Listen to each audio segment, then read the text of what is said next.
The provincial executive has taken some of the landmark initiatives. I will not be able to mention all of them. The list is a bit too long. Reaching out to the underprivileged, marginalized sections of society. These include unprecedented higher education fully funded scholarships for deserving youth, schemes for farmers, housing for homeless, and even scheme for the persons with disability.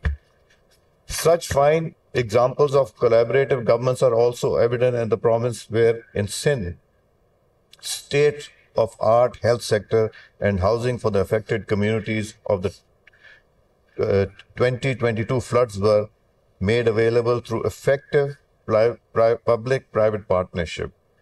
I myself has witnessed those. It was a flood we've never seen in the history of Pakistan, but the way the recovery was made, the way the Sindh government played their role, it is really commendable.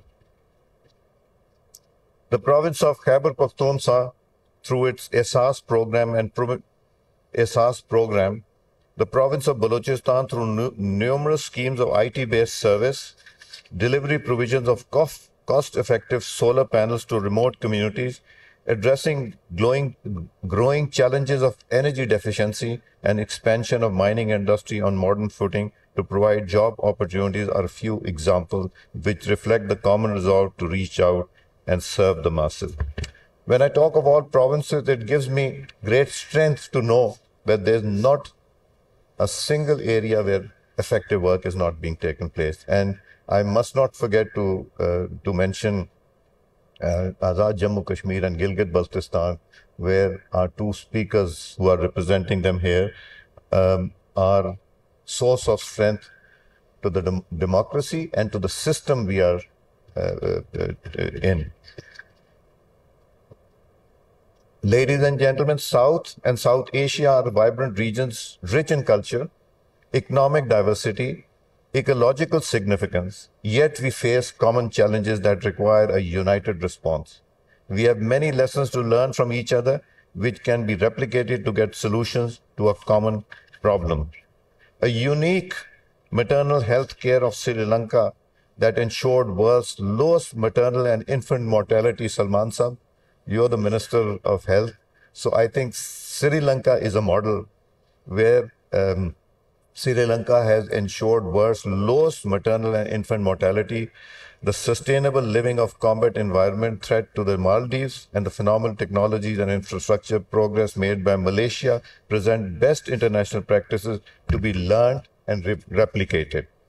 We face common challenges that require a united response, whether mitigating climate change through transboundary water management, reducing economic inequalities, or responding to global pandemics. Our success depends on collaboration. And in this regard, parliamentary exchanges and interaction are the best available platform to ensure meaningful collaboration at the regional and international level.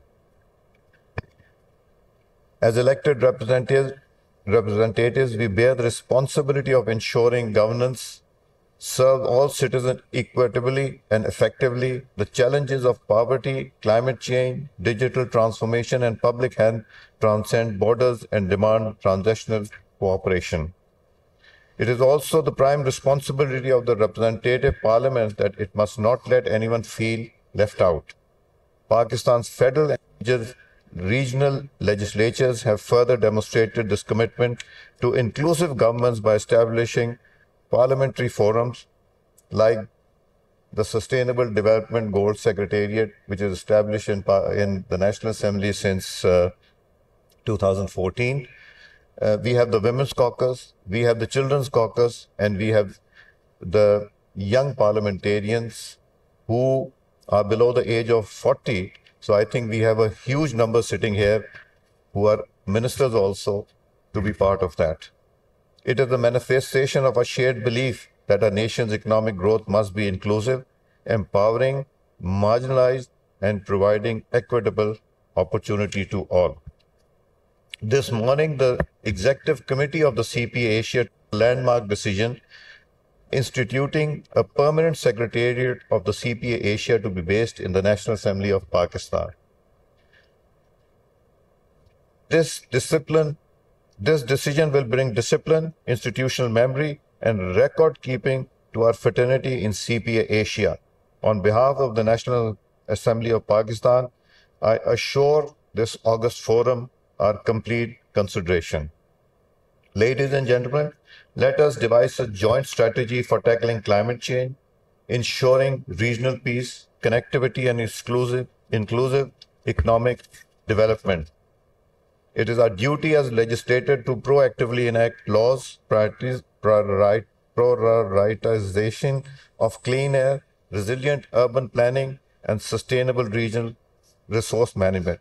We must build consensus on environmental policies, promote cross-border conversation of projects, ensure sustainability remains central to our legislative agenda.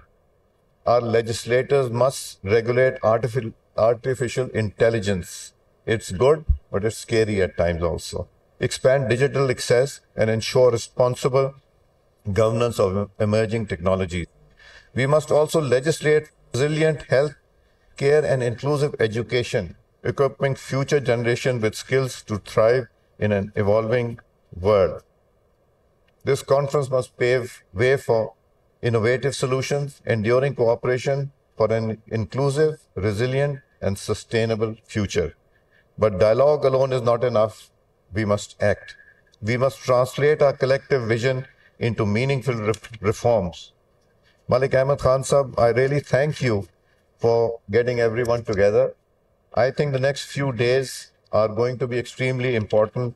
How we want to shape our region, how we want to move forward, because CPA is not only a goal, it is IPU also, Interparliamentary Union, where we need to strengthen and take the provinces on board, engage the provinces in exposing them to international conferences as IPU also.